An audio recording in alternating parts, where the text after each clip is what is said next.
আসসালামু আলাইকুম রহমতুল্লাহ। বিভিন্ন ক্লায়েন্ট কিংবা বিভিন্ন কাস্টমার আসে যাদের ফেসে অনেক দাগ থাকে, সেই দাগগুলো কিভাবে রিমুভ করতে হয় সেই বিষয়ে আজকে আমরা দেখব।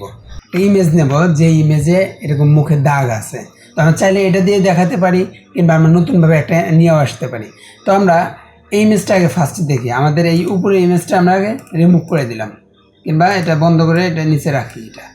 এটা রাখার পর আমরা যে ফার্স্টে যে এই ইমেজটা আছে, এই ইমেজটা দেখতে পাচ্ছেন যে মুখে কত দাগ। তো এই দাগটা আমরা মূলত রিমুভ করব। রিমুভ করার জন্য ফার্স্ট অফ অল যে আমাদের এই লেয়ারটা আছে, এই লেয়ারটা আগে আমরা কপি করে নেব। কপি করার জন্য ধরে এই যে নিচে যে আছে নিউ, এখানে ছেড়ে দেবো। দেখতে পাচ্ছেন কপি হয়ে গেছে। কপি হয়ে যাওয়ার পর আমরা এই উপরের যে লেয়ার, এই লেয়ারটা আমরা এখান থেকে এই যে মোড যে আছে, বিভিন্ন mode, darken, multiple, colour burn, layer, lighting, softness, তারপর আপনার এই স্ক্রিন, এগুলোর মধ্যে থেকে যে এই যে ভিভিড লাইট যে আছে, আমরা এটা করে দেব। দিয়ে দেওয়ার পর আমরা একটা এই ইমেজটা ইনভার্স করে দেব।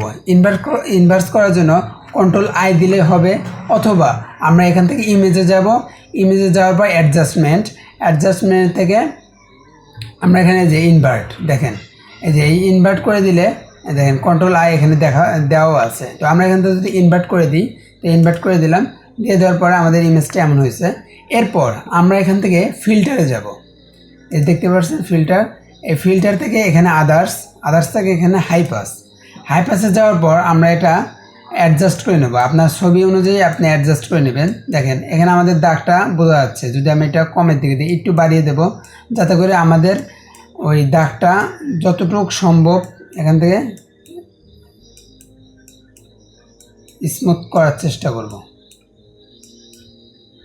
দেখতে পাচ্ছেন এই যে আমি এখানে 20 দিয়ে দিলাম। তারপর এখান থেকে আমরা ওকে দিয়ে দেব। ওকে দিয়ে দেওয়ার পর আমরা এখন যে আবার ফিল্টারে যাব। ফিল্টারে যাওয়ার পর এখান থেকে এই যে ব্লার অপশনে আছে, ব্লার অপশন থেকে এখানে গাশিয়ান ব্লার আছে। এই গাশিয়ান ব্লারে আমরা একটা ক্লিক দিয়ে দেবো।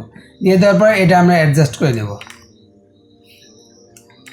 দেখেন এটা আপনার ছবির যে আপনার যে ইমেজ, সেই ইমেজ অনুযায়ী এটা অ্যাডজাস্ট করে নেবেন। অ্যাডজাস্ট করে নেওয়ার সময় একটু খেয়াল রাখবেন যে আমি যেভাবে করছি সেভাবে করার চেষ্টা করবেন। কিছু ইমেজ আছে আমার এখানে 2% দিলে মানে স্মুথ হয়ে গেছে। অনেক ইমেজ আছে 2% হবে না, 1% হবে, কিংবা কিছু বেশি দিতে হবে। তো আপনার যে ক্লায়েন্ট কিংবা আপনার কাস্টমারের যে ইমেজ, সেই ইমেজ যেরকমই হোক, সেই ইমেজের উপর ডিপেন্ড করে আপনি এটা অ্যাডজাস্ট করে নেবেন। কেমন? কিন্তু অ্যাডজাস্ট করে নেওয়ার ব্লার কিংবা এর আগে যে হাইপাসটা অ্যাডজাস্ট করলাম, এটা অ্যাডজাস্ট করে নেওয়ার যে সিস্টেম, সেই সিস্টেমটা আপনার মনে রাখতে হবে যে এটা আসলে কমের দিকে দিলে ভালো হয় না বেশি দিলে ভালো হয়। এটা ভিডিওটা সম্পূর্ণ দেখেন, দেখার পরে আপনার পরবর্তীতে এটা মিলিয়ে কাজ করবেন আর কি। ওকে, তো আমি এখান থেকে একটু অ্যাডজাস্ট করি। এখান থেকে আমি 2.1% দিয়ে দিলাম। দিয়ে দেওয়ার পর এখান থেকে আমরা ওকে দিয়ে দেবো। এরপর যে কাজটা হবে সেটা হলো আমরা এখান থেকে মাস্ক করে নেব। মাস্কিং করার ক্ষেত্রে দেখেন এই যে নিচে দেখতে পাচ্ছেন এই লেয়ার সিলেক্ট থাকা অবস্থায় এখান থেকে আমরা মাস্ক করে নেব। মাস্কে এখানে দেখেন এই মাস্ক করার পর আমরা এখানে দেখতে পাচ্ছি সাদা কালার। তো আমরা এখান থেকে কন্ট্রোল ব্যাক স্পেস দিলে এটা ব্ল্যাক হয়ে যাবে। এই জন্য কিন্তু আপনাদের এই পাশে কিন্তু আবার এটা ঠিক রাখতে হবে, কালার প্লেটটা, ঠিক আছে? এটা হোয়াইট আর ব্ল্যাক থাকবে। ওকে, এরপর আমরা এখান থেকে ব্রাশ টুল নেব। নিয়ে নেওয়ার পর আমরা এখান থেকে হার্ডনেসটা একটু বাড়িয়ে দিই। দিয়ে দেওয়ার পর এই দেখেন এই যে স্মুথলি হয়ে যাবে। আমরা হার্ডনেসটা একটু কমেও দিয়ে অ্যাডজাস্ট করে নিতে পারি। এই যে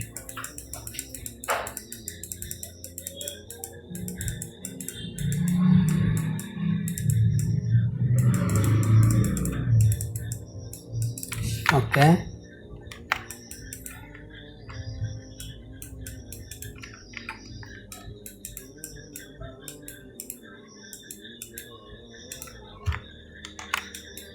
দেখেন আমরা যদি আগের ইমেজটা দেখি, আগের ইমেজের কেমন দেখতে, সেই ইমেজটা দেখেন। এই যে এই হলো আগের ইমেজ আর এটা হলো পরের ইমেজ কাজ করার পরে।